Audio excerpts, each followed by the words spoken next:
Okay. First, I'm going to start this by saying, everyone calm down. Jesus. Okay, listen. I know it was a heartbreaking loss. I know it was not the way we wanted that game to end.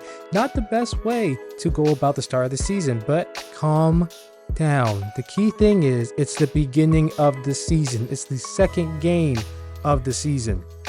It's not like we're in week 10, week 12, week 15. We will be fine. Let's give it another week or two before we decide to really burn everything down. It's okay. Had to get that quick disclaimer out there. But let's get into it. Add a little more structure. Welcome back to the Sports from the Chair channel. I'm Corey, coming at you again with another analysis for the Eagles game. This time we are looking at week 2 versus the Falcons at home. Obviously did not end the way that we had hoped for it to end. So much going into that night. There was Jason Kelsey being on the broadcast team covering the game. There was honoring Nick Foles. To be honest, it all had the recipe for it being a loss. When I really look back at it, that was more of it felt so much like a trap game element more than anything. But Eagles lose to the Falcons in a very, very close game. Not the best by us in a few facets. Unfortunately, Kirk Cousins came in and third time was the charm, beat us at home in the link. So now we are 1-1 on the season. But here's the thing. We are only 1-1. After that, I know we're a passionate city. I know we care a lot for our sports teams and we want them to win and we want them to dominate. I said in my last video, looking at the week 1 analysis versus the Packers, I want this team to be able to dominate other teams. At the same time, we have to be a bit realistic and try not to blow a gasket at the little things. It's so early in the season. It's only the second game of the season. We still have a lot more season to go. I'm not ready to just burn the place down after a one loss. So no team ever goes perfect on the season. No team ever goes through a season without any mistakes, without any growing pains. Every team goes through this. Every team. And we have a lot of changes on this team that's causing a lot of growing pains. Even still, there are good things to look at from this game and good things to take away. Now, with that being said, there are a lot of things that people attributed blame to as to the loss. There was the Saquon drop. There was the defense. A lot of people attribute to Jalen Hurts for losing the game. I am going to get into all of that. But first of all of those, I'm going to get into Jalen Hurts. Now, I saw a lot of people coming at Hurts after the last game against the Falcons and saying that he blew the game, he threw away the game. That is very outrageous to me. I mean, if anything, the person who deserves the least amount of blame in this loss is Jalen Hurts, because last week I spoke against the Packers. I said he looked a bit, he made some boneheaded decisions. He looked a bit, let's say he was not fully in his groove. And I attributed that to rust. I attributed that to not playing any preseason games. I attributed that to having a new offensive dynamic, a new center. And it definitely took effect in the first game. This game, though, I saw a more confident Jalen Hurts, a more poised Jalen Hurts, a Jalen Hurts that was getting back to the dual threat quarterback that we know he can be. If no one's open downfield, then he'll take off with his legs and make something happen. And he did that quite a few times in this game. Looking at his stats to finish out the game, 30 attempts, 20 completions, 76.7 completion rate, 183 yards passing and running the ball, 85 yards, 13 carries. That is a pretty decent Jalen Hurts game, even with the interception at the end, which really we should have never been in position for him to get that interception. I'm going to get into that in a little bit. But when you look at his game, Jalen played probably the best he has this season so far. Again, the interception is bad. You never want to have an interception in your stat sheet. At the same time, he spread the ball out well. He got it to his guys when needed. He got it to Devontae a fairly decent amount. He got it to the tight ends a decent amount. Still let Saquon do his thing. Even with the injury bug hitting us early and A.J. Brown not being able to play, Jalen still did a fairly decent job being decisive with the ball, spreading it around, and when he didn't have anyone open, he took off of his legs and made things happen. I can't look at him and say, oh yeah, he's the one that really cost us the game. Like, no, because there were so many other portions of that game where we should have put it away and could have put it away if we just made better decisions. From defense to coaching, there was a lot of other things to look at and be angry with or have issues with if we're going to choose anything. So yeah, Jalen, while again not a perfect game, a better game than he did play last week. Again, a more confident, a more poised Jalen Hurts, and I still very much have confidence in Jalen leading this team and being the QB1 and being the guy that we believe he can be. So yeah, that's the hate that he's been getting. Yeah, it's just irrational at this point. Now, if you really want to look at and pick a reason as to why we really lost this game and what really costed us, one thing I look at is coaching, and mainly just one decision that was made very early in I believe it was the second quarter of the game, second, maybe late first, when we had a red zone opportunity. We couldn't get into the end zone, and on the 4th down play, Nick Sirianni, instead of taking the free points and kicking a field goal, he decides, hey, leave the offense out there, they can make it happen. Which, okay, I understand you having faith in your offense. I understand, you want to just let them go out there, do their thing, work things out, especially early in the season. I get that. But at the same time, when you have one of the best kickers in the league on your team, and you don't even need one of the best kickers in the league on your team in that situation. You are right there. You're like 15 yards away from the end zone. That's basically a chip shot for the field goal, and you don't take that. That to me was the problem. That to me, I immediately said when we went out on 4th down, I was like, yo, why are we not just taking the free points? That's something that always like aggravates me to an extent when I see teams or coaches do that, especially that early in the game. Now, if it's like late in the game on the line, you need that drive, you need to win. Okay, I get it, I understand. But if it's early second quarter, the other team already took a field goal, you need to take a field goal. Especially considering if we had taken that field goal the first time or earlier in the game, when we had a chance to, instead of going for it on 4th down in the red zone, we would have had more than enough points to win the game. When we took our final field goal at the end, before we gave them the ball back, we were up by 6. If we took that field goal early in the second quarter, we would have been up by 9. They would not have been able to take the lead against us. The game would have been sealed. We wouldn't have even had to worry about the defense that much. We wouldn't have had to worry about the Saquon drop. If we had taken that field goal, everything could have went and played out the way that it did on Monday night, and we still will win the game. So that right there, I'd say that's up to coaching. I fault coaching for that immensely, because opportunities like that, you got to take the free points. You have to. If you can't make it happen within the first 3 downs, and you're not in the position where you can do a tush push or something, take the free points.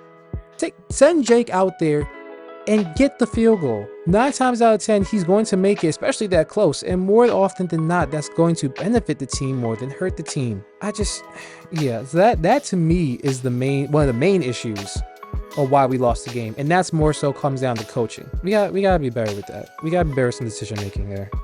Now, if we're gonna have any issue with the team and have any really real cause for concern, it's the defense. And this goes back to my week 1 video where I did the analysis for the Eagles and Packers game. I said, when Vic Fangio first came to this team and we hired him, to an extent, I was excited like everyone else, but I was also a bit reluctant. Again, I will give Vic Fangio the credit he deserves. He's one of the better defensive minds in the game. There's a reason why he's held in such high esteem around the league. His defensive scheme has been used or copied or used in some variation by almost every team in the league. At the same time, because of that, I was scared, because I said there's going to be a team, there's going to be an offense, there's going to be someone who comes along and just gashes that defense. Basically just uses it like toilet paper and just thrashes your team. And that happened in the most crucial point of the game. 48 seconds left on the clock. They drive down the field in 20 seconds and get a touchdown. Now, I will say there were some bright spots sprinkled throughout the defense throughout the night. the CJ Gardner-Johnson stop when he stuffed Bijan Robinson at the line on that 4th down play. Almost got a flag because his helmet came off. No, he did not take his helmet off. If you look at the replay, look at it to the side. As he's trying to get up, his face mask is above his chin. That helmet was slipping off. He was trying to stop it from coming off and just wasn't able to. I'm so glad the refs picked up that flag. But yeah, that was a great stop. You have Quinyon Mitchell earlier on in the game, almost getting his first interception on Kirk Cousins. Could have had it. Just wasn't. I won't say he wasn't fully focused on the ball, but I guess he thought that Drake London was still fighting for it, so he couldn't really he couldn't really secure it like he wanted to. But yeah, that was a great play. Looking at the D-line, this D-line is very concerning for me. Very concerning when you can barely register a pressure, can't even register a sack. That's an issue to me. Now, I said, against the Packers, I said in that game, the offense for the Packers, okay, it was still a fairly high-scoring game. You somewhat expect that because the Packers' offense is very, very good. Even though they're young, they have good chemistry. They have a good offensive mind in Matt LaFleur. They're in good hands in Green Bay. Even with the Jordan Love injury, prayers up to him. Hopefully he recovers fast. I think he says he's out for 3 to 4 weeks. But still, even with all that, altogether, the Packers offense is really, really good. The Falcons offense, you could argue, is just as good. You have basically who's supposed to be the next Saquon and Bijan Robinson. You have who's supposed to be another top wide receiver prospect in Drake London. Kyle Pitts, who is supposed to be a great tight end, but hasn't really panned out, but he's had some moments here and there. It's mainly Drake and Bijan. The main issue I saw in week 1 against our defense was the run game. We had issues stopping the run. If it wasn't Josh Jacobs, well, actually, no. Against Josh Jacobs early on, in a good portion of the game, we were able to stop him fairly well. It was their backup running back that was really gashing us for the most part, up until later in the latter half of the game. This week, Bijan Robinson, he's supposed to be the next Saquon, and he came in and showed shades of that. Being able to gash, being able to get big chunk yards on run plays. And even with Drake London, when he burned Slay for that last touchdown, that was abysmal. Even though Slay was paying attention more to the quarterback than sticking to his man. Okay, I get it. But at the same time, you got to stick to your man with that. We are not in a position where we have backup behind you. No, you have to stay glued to your man the best you can. And yeah, that was a horrible play by Slay, unfortunately. But it is what it is. This defensive line, however, it really scares me. It really scares me. We are supposed to be a dominant D-line. At first, I didn't have many worries as to Fletcher retiring, because with Fletcher Cox gone, I knew we had solid depth behind him. We had Jalen Carter, Jordan Davis, Milton Williams, and we would even be picking up guys in the draft and undrafted free agency who are actually real studs. So we've had depth for a while. Defensive line coaching was one of the better known in the league. So I was like, you know what? We're in good hands. And even with Hassan Red gone, when we picked up Bryce Huff, I thought, you know what? This will be fine. We'll work it out. He'll be okay. And so far, Bryce Huff has 0 pressures, 0 sacks in the first 2 games. This is an issue. This is a big issue to me, because you're supposed to win your D-line. You're supposed to be able to get to the quarterback. You're supposed to be able to stop the run. You're supposed to be able to do all this. And we were barely able to even make Kirk Cousins sweat for most of the time. And that's a big issue for me. The run game, if it wasn't Bijan, it was Tyler Algier who was shredding us. And that is insane. There is major concern for this defense. And I hope we can clean it up. Going into next week, we play the Saints, and Alvin Kamara just got 4 touchdowns on the Cowboys. And the Cowboys defense is supposed to be one of the top in the league. So yeah, I'm not exactly the most confident for this, but at the same time, it's now or never. You gotta clean this up. You gotta go in, you gotta do something differently, you gotta fix this, because if you don't, then we are in major trouble moving forward for the rest of this season. Again, I'm not ready to burn the place down. I'm not ready to say, abandon hope, all ye enter. But at the same time, there are concerns. There are issues we need to clean up, and there are issues that we really need to fix on defense. Because if not, we are going to be in trouble for the long haul. It is what it is. Now, another thing to look at as the possible reason why we lost, of course, is going to be that last offensive drive. And it's going to be the play where Saquon dropped the ball. Now, I've seen a lot of people going back and forth with it. A lot of people saying that, oh, that was a stupid play call. Why would you do that? Why don't you just run the ball? At the end of the day, listen, it's like I said in last week's video, the week 1 analysis versus the Packers. It's a make or miss league. Just like we say in the NBA, the same applies to the NFL. It's a make or miss league. Jalen threw that ball right into Saquon's hands. If Saquon catches the ball, which 9 times out of 10 he will tend to do, he gets the ball. He had more than enough space to pick up the first down.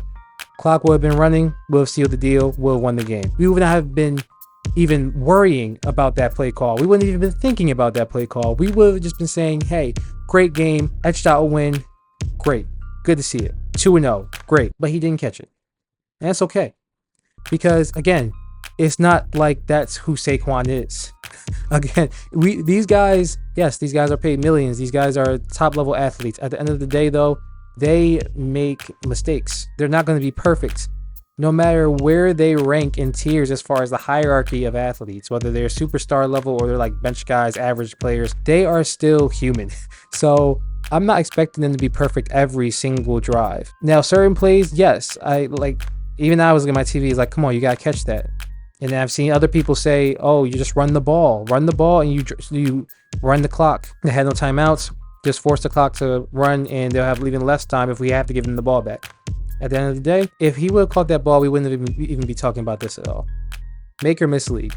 It is what it is. All we can do now, we can't rewind time. All you can do now is just take it as it is, move on from it, learn from it, and I guarantee in the future, Saquon is going to be better, and he's going to catch that ball 9 times out of 10 if it's thrown to him again. Okay, with all that being said, this has been my week 2 analysis of the Eagles-Falcons game. Again, not the best game. Not a game that you really wanted to drop. Not a game that you want to lose, especially in that fashion. But it is what it is. Like we say in football, it's any given Sunday, or in this case, Monday. Yeah, you can't rewind time. You can't go back and change it. You just got to deal with it and take it as it is. This is a game that, yes, it showed some flaws that we have, but it's not like the end-all be-all. If this team is the team that we believe it can be, and we have the leaders that we believe we have on this roster, we will be able to take this, move on, learn from it, and grow from it, and play a lot better come next week. So, with that all being said, it's still very early in the season. Remember that. Very, very early in the season. Let's not blow a gasket. Let's not just lose all hope. Let's have confidence in this team. We have all the talent in the world. We just need to connect and get on the same page. We'll be fine. Defensively, we need to fix some things. We definitely need to fix some things defensively. But offensively, I still have a lot of confidence on this team. Even with AJ out, I still have immense confidence. It showed on Monday. We were still spreading the ball out well, moving down the field very well. I think we'll be perfectly fine. Looking at AJ's injuries, a hamstring injury, didn't practice, and during the Monday night's game, they reported that he'll be out for a couple weeks. I'm guessing at least like 3 or 4. That's usually the timeline for hamstring injuries in the league. So we'll see how that goes. But this is why we traded for Jahan Dotson. This is why we brought in Saquon. And hey, we know what Devontae can do when he's given wide receiver 1 minutes. So I have the utmost confidence we'll be just fine. Now, again, this game opened some eyes a little bit. It really exposed some issues and flaws that we have. This is one that is going to take the coaches to go back and realize, hey, you need to fix this. And especially given that we're going against a team that has thrashed arguably one of the better defenses in the league just last week. 44-19 against the Cowboys and in Dallas isn't really the easiest feat. Look, I hate the Cowboys just as much as any other Eagles fan. At the same time, I give them credit. Their defense is top notch. Micah Parsons is no joke, and it's not easy to really score that high on that team. But the Saints came in and did it. Alvin Kamara having 4 touchdowns, insane. We need to get to the drawing board, make sure we game plan so that does not happen to us. It's gonna be okay. It's gonna be okay. Jeez, if anything, I pride myself on being a realistic sports Eagles fan. I know there's people out there after Monday and even still now who are probably looking at the Eagles and saying, "Oh my gosh, This team is hopeless. Oh my gosh, what are we going to do? This team has no hope in the world. And that's just ridiculous. Yeah, it is what it is. One game does not define your whole season, and especially a week 2 game. I get the situation. It was perfect to not only take possession of the NFC East, but also possibly take possession of the NFC in general. You have the Cowboys who lost, you got 49ers who lost, you got the Lions who lost to Tampa Bay. I get it, but it's still early in the season. We're only 1-1. It's not like we're 0-2.